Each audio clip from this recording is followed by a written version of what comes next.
T20 format వచ్చాక వన్డేలు టెస్టులకు ఆదరణ కరువైందన్నది చాలా మంది మాట.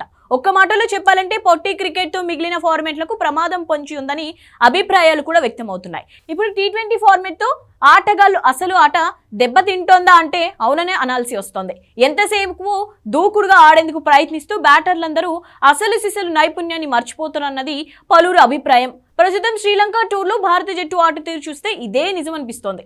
IPL T20 క్రికెట్ తో అసలు వన్డేలో ఎలా ఆడాలో కూడా మనోళ్ళు మర్చిపోతున్నారు. షార్ట్ ఫార్మాట్ లో వేగంగా ఆడాలన్నది కరెక్టే, కానీ వన్డే టెస్టులు అది పనికిరాదు. ఓపిక ఉండాలి. షాట్ల ఎంపికల్లో అప్రమత్తంగా వ్యవహరించాలి. పరిస్థితులకు తగ్గట్టు ఆడుతూ భాగస్వాములు నిర్మించాలి. ఇవన్నీ అంతర్జాతీయ స్థాయిలో ఆడే ఆటగాళ్లకు తెలియనివి కావు, కానీ వీటిని మన క్రికెటర్లు ఫాలో అవుతున్నట్టు కనిపించడం లేదు.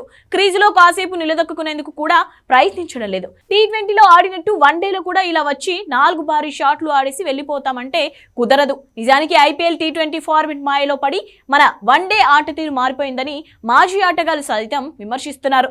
అసలైన ఆటగాడి సత్తా టెస్ట్ లేదా వన్డే క్రికెట్ తోనే తేల్చేస్తుందని మాజీల ఏకాభిప్రాయం. అందుకే దేశవాళీ క్రికెట్ లో రాణిస్తేనే ఒకప్పుడు జాతీయ జట్టులోకి తీసుకునేవారు.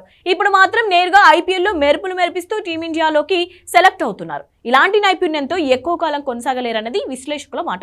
అలాగే వన్డే టెస్టుల్లో నిలకడగా రాణించేలా ఆటగాళ్లపై BCCI మరింత ఫోకస్ పెట్టాలని పలువురు మాజీ సూచిస్తున్నారు. క్రీజులో నిలదొక్కుని పెద్ద ఇన్నింగ్స్లు ఆడితే కెరియర్ కూడా సుదీర్ఘంగా సాగుతుందన్నది యువ ఆటగాళ్ల సైతం అర్థం చేసుకోవాలి. ప్రతి బాల్ను అన్నిసార్లు సిక్సర్లు బౌండరీలు కొట్టలేం. అలాగే అన్ని ఫార్మేట్లలో ఒకేలా ఆడితే ఆటగాడిగా రాణించలేమన్నది తెలుసుకుంటేనే ఎవరైనా కెరియర్లో ఎదుగుతామని చెప్పొచ్చు.